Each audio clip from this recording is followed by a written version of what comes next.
Maybe you should pull the fucking trigger. Pull the trigger. Ain't nobody gonna do for you. Hey, what's up guys? I hope you have an amazing time. So today I'm going to show you guys my Inaros build. Let's get right into the build. So we have ourselves 130% duration, 100 efficiency, 145% range, and just 100% power strength. Now our health is sitting at 5,390, 490 armor, and energy has not been changed at all.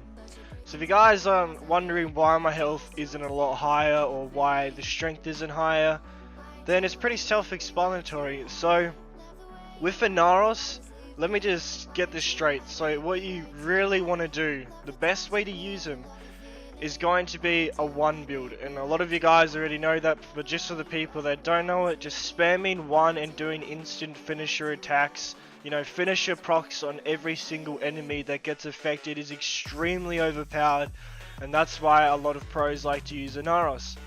So getting into the build, the reason why we have duration is up a tiny bit at 130%, range 145%, so those two different things have not been changed too dramatically, which means we can still give ourselves natural talent, which is extremely necessary in the more or high level enemies where you need to get the ability down extremely fast and not die while doing it. So that's really good for containing yourself. And then we have ourselves very essential Hunter Adrenaline, so the better version of Rage pretty much. So you're going to be taking so much damage, and since you're a tank you can afford to. So that is why Hunter Adrenaline, you're never going to run out of energy, and that's why you don't need flow. And also because your abilities aren't that much energy, so, and it's not a toggle, so you definitely don't need flow at all. And Gladiator Aegis and Gladiator Resolve for some tankiness, along with Steel Fiber and Vitality for even more tankiness. So that is just your health and armor mods. And then we have ourselves Pain Threshold for faster stagger recovery. Now you can definitely replace this with Handspring. I just don't know where my Handspring went. I must have accidentally traded it without realizing. And then obviously we're going to have ourselves Corrosive Projection. Now you're probably thinking, why not change it to Steel Charge? You know, change your polarity or whatever. And I'm telling you, that is nowhere near as effective as stripping some armor when it comes to like level 1000 enemies, for example. You definitely want to strip armor and run Corrosive or something on your melee. So that is the build. And then Prime Continuity. So this can go up to 55%, so all up you'll have 155% duration. But that's just assuming you have Prime Continuity and not just normal continuity. So that's the build. Let me tell you the game plan on what you're pretty much going to do. So you're going to be going around before you go into a mission. You're going to hold in 4, get your Scarab armor up, be nice and tanky. Then you're going to go to one or a few enemies, press 2 on them. You know, heal yourself up back to max health. And then you're going to go around and just be spamming one pretty much. Spamming on a bunch of enemies. And then all you do is go up to them and press E. You don't really want to spam me. Also just walk up to them or run up to them and just press A, and you'll watch this extremely pleasing finisher attack. So what I'm going to run of him, now this is completely either situational or personal. Tigress Prime you can definitely change for like the Tsar or the Lunka or whatever you want to run with, but Tigress Prime is just what I'm picking for now.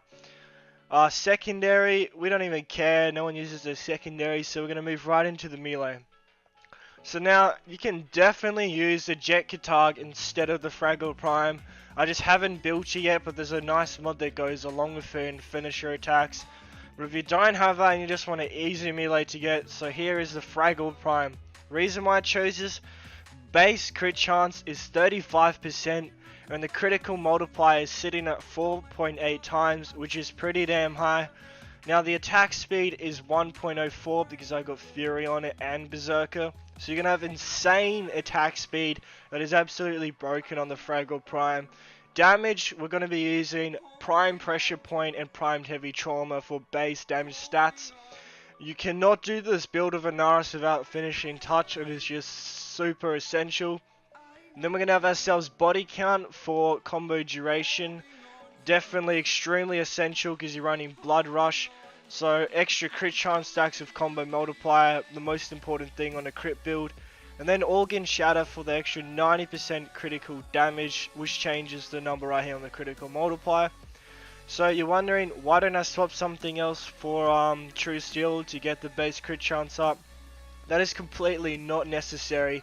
With body count and blood rush, your crit chance will be going to 100% anyways, and you'll be doing a shitload of damage. So that is the melee that I'm going to be using. You guys can use whatever the hell you want to use, even if you use the Rector Dark Dagger. Like seriously, I don't even care. It's completely up to you. Now, I don't need to include this, but I'm just going to suggest, obviously, running with a companion. Sentinels is just a bit of a stupid idea, and you're not really going to do that in the mod. I mean, I know you get prime regen nowadays, but let's be honest, you're not going to use that. Your Sentinel will just die way too much. So you can use yourself a Hemlinth Charger, a Kubro, or a Kavat, completely up to you. I probably prefer my Smeaty Kavat for the buffs and everything.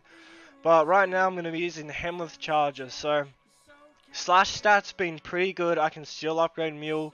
So the damage is going to be really nice, especially when you hit the crit chance, which can go quite a bit higher with the critical multiplier. You'll be dealing something like 10,000 slash damage, which is still completely nothing compared to what you're going to need at that level. But the main thing why I'm bringing this up is Link health. So you're Inaros, and with Link health, look at the health right there. 8,640. Now if my health was higher on Inaros, or if Link health was one more upgraded, it'd be even higher. But like I said, higher stats in health and armor doesn't always mean better survivability, so just keep that in mind. And then obviously Link armor, which I still need to upgrade quite a bit more.